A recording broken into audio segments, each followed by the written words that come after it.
Pois é, Eneg, essa gangorra tá grande, né? E agora tá caindo bastante, viu? Tá abaixo de US$ 90. Agora tá o Brent, que é referência aqui pra gente, tá valendo US$ 87. A gente falava ontem aqui de petróleo a 120, fez uma grande diferença, né?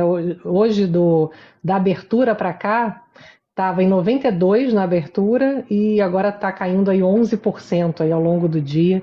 Já caiu. A gente está no patamar mínimo aqui, estou olhando aqui a movimentação, tá só para baixo hoje esse elevador, viu, Eneg? Antes de mais nada, boa tarde aí para você, para Lari, para o nosso ouvinte. Agora, a dúvida, Eneg, é até quando esse elevador vai só para baixo? Porque esse elevador está com cara de que vai ficar subindo e descendo, embora a perspectiva, eu recebi vários relatórios hoje de consultorias econômicas, da Capital Economics, né, que é uma consultoria global, uma das maiores, a Eurásia hoje também, o Christopher Garman, que é diretor da consultoria especializada em política e essa parte toda de geopolítica, eles estavam todos dizendo que o cenário é de uma guerra que tenha uma duração rápida, mas é um cenário mais provável que eles falam, mas com um risco de dar errado gigantesco. O Garman estava falando em 40% de chances de não ser rápido, 60% de chance de ser uma duração rápida. Então, você vê que é um terreno ainda muito pantanoso, porque o que o Trump fala, difícil escrever, né? Embora ele tenha ali uma lógica que, qual é a lógica que hoje está sendo lida? Ele não quer que esse conflito se estenda muito tempo, porque diferente aqui do Brasil, nos Estados Unidos, quando sobe o petróleo, sobe a gasolina. Né? Eles já estão sentindo ali os efeitos da inflação. E a gasolina é muito sensível para o americano. Então, politicamente, ele sabe que é um preço muito caro.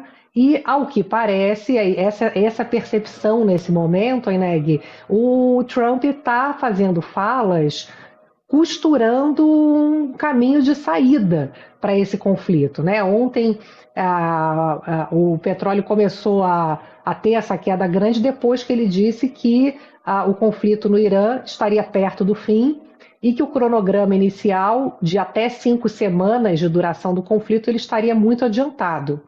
Todo mundo se animou, né? O mercado comemorou, as bolsas estão subindo, as bolsas asiáticas fecharam em alta, as bolsas na Europa, aqui todas as bolsas estão em alta, o petróleo teve essa queda significativa, o dólar também, que é um componente importante quando a gente pensa em inflação, chegou perto de 5,30 ontem no pior momento, hoje está em queda, está em 5,14 o dólar aqui, então você sente que deu aquela amenizada, mas o próprio Irã já falou que ele não vai se render, né? Ele falou que quem define a hora que para a guerra são eles, e hoje o próprio governo americano já disse que vai ser o pior dia da guerra.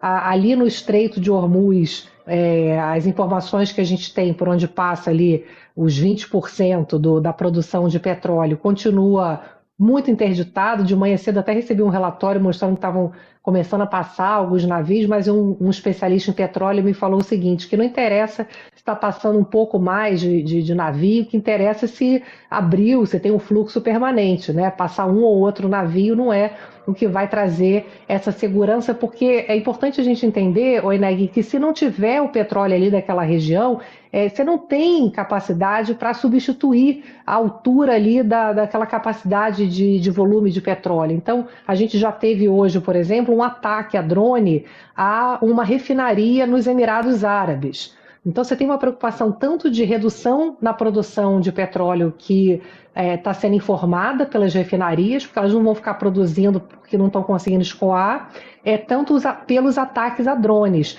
E essa é uma grande dúvida, Eneg, porque a estratégia do Trump é enfraquecer os iranianos e mostrar que ele vai sair vitorioso, acabando com o poder bélico do Irã.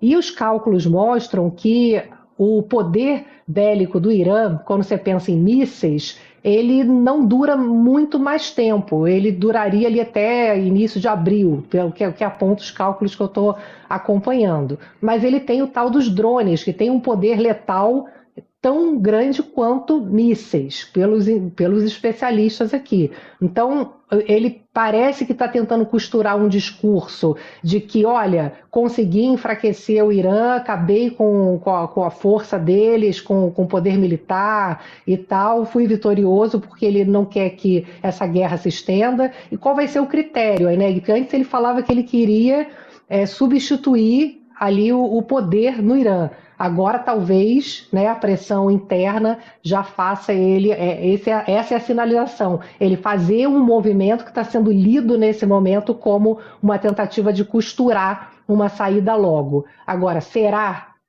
Porque podemos esperar de tudo, né, Inês? Não tem, não, é impossível a gente saber o que vai acontecer. Não é uma doença, né, que tem um ciclo conhecido e você está com certos sintomas e aí você reúne os sintomas, tira uma conclusão, faz um exame, procura um medicamento, toma e ela passa. Guerra é um terno sob medida que não acaba nunca, né? Aí surge um terceiro braço, um segundo pescoço, é um negócio que não tem fim. Precisa saber a tal história de saber como começa, não sabe como termina. Vamos acompanhar, porque o efeito econômico é brutal. Claro, o mais importante, com vidas em jogo, né? Porque cada bombinha daquelas lá é um monte de gente que se vai, né? Crianças, mulheres, pessoas inocentes. Vamos acompanhar. Juliana Rosa, economia é com você. A gente volta a conversar amanhã. Valeu, obrigado. Valeu, beijo.